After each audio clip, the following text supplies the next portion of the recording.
Grand Theft Auto 6 has been delayed again because of union busting. Which side are you on? Which side are you on? So, Grand Theft Auto 6 has been delayed again because of union busting. That is what some people are saying on Reddit after two stories came out back to back. One saying Grand Theft Auto fires some 40 employees, they allege, because of union busting. The company says the employees were leaking information.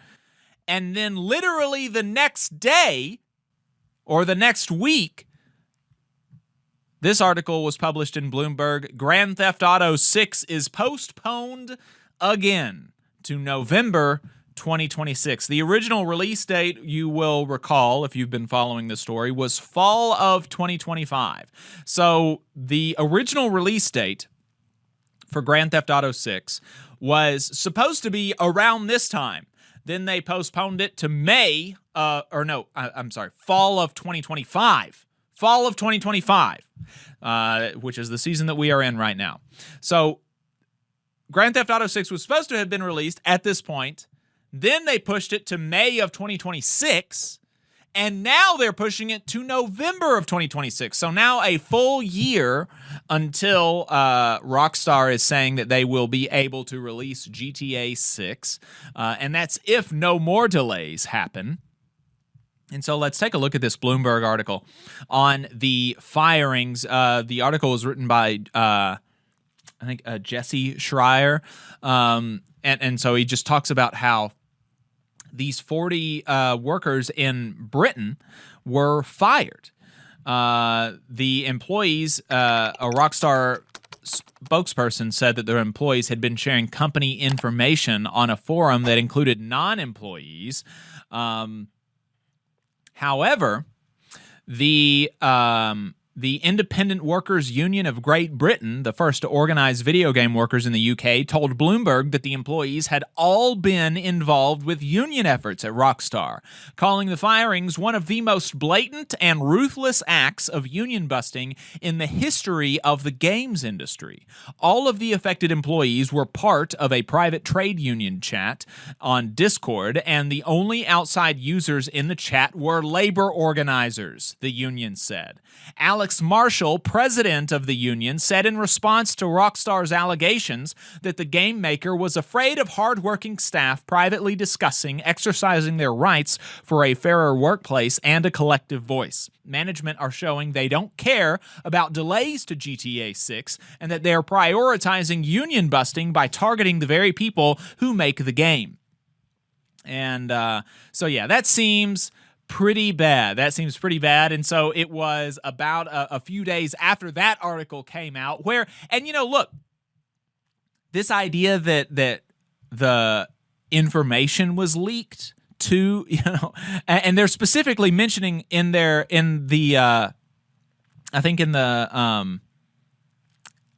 say in a public forum. Are they calling this Discord chat group a public forum? You're going to have to talk about you're going to have to be able to talk about your work with union organizers to be able to strategize about how to exercise your rights to collective bargaining, right? Hey, 5 seconds, just wanted to say that this is only possible because of our donors. If you want to see more of this, then consider donating yourself at tvlr.fm/donate. I am very, very skeptical, obviously, of the company's claims that there's trade secrets being shared with trade union organizers, or that would matter. And, in the United States, I don't know about Britain's labor law, but in the United States, you have pretty broad leeway to discuss working conditions if it is in support of, collective bargaining and stuff like that. So Grand Theft Auto was slated for release on May 26th, 2026, until a couple of days after that story broke. Grand Theft Auto 6 is postponed again now to November of 2026. So this Bloomberg article says that the company delayed the release of Grand Theft Auto again, pushing back the much-anticipated video game by 6 months to November 2026. And so that seems bad. Seems bad.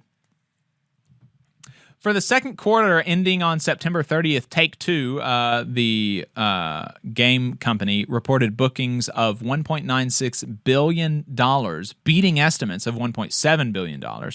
Adjusted earnings came to $1.46 a share, above estimates of 94 cents. So, seems like they're making enough money, and seems like they are interested in union busting over getting the game to the players. Seems bad. Yeah. I know. Also, I don't know if you saw, but there was some comments. If you went down the rabbit hole on Reddit, there was a quote from one of the workers that seemed to be verified, and so that was interesting. They went into some detail about like how this actually went down. You know, from my recollection, they were basically invited to a quick chat with HR. And when you know it, they show up and are told they're being fired and are given a letter. Those who were not at work that day, including folks who were on parental leave and other forms of leave, were called from home and they were told they were fired, would be receiving the letter. One of them even had a panic attack on the phone, one of the employees, and HR just kind of hung up on them. Anytime HR asks you for a quick chat, it could be trouble. That's something that we, of course, know in the union world. And I'm not exactly sure what kind of translation of wine garden rights they have in the UK, but I would imagine they have a right to representation. My understanding is the employees did ask for representation, and at least some of the fired employees asked for union representation in these meetings.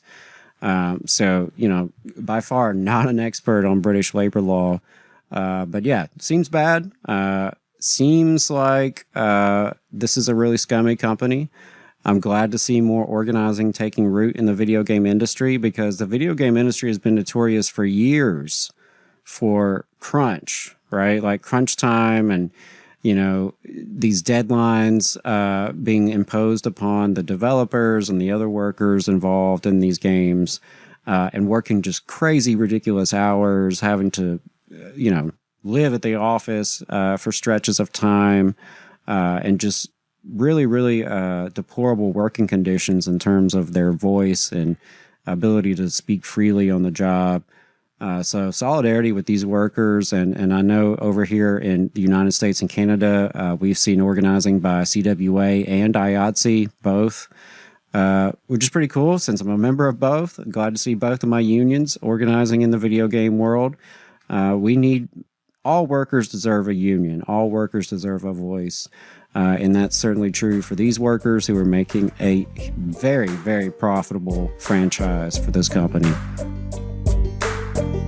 You just saw a clip from the Valley Labor Report. We are live every Saturday morning from 9:30 a.m. till 12:30 p.m. And we pride ourselves on keeping all of our content free to everybody so that we can talk to as many working folks as possible. If you support the work that we're doing, you think that it's important, you think that it's good, then consider making a monthly contribution to the project, and you can do that on our website, tvlr.fm.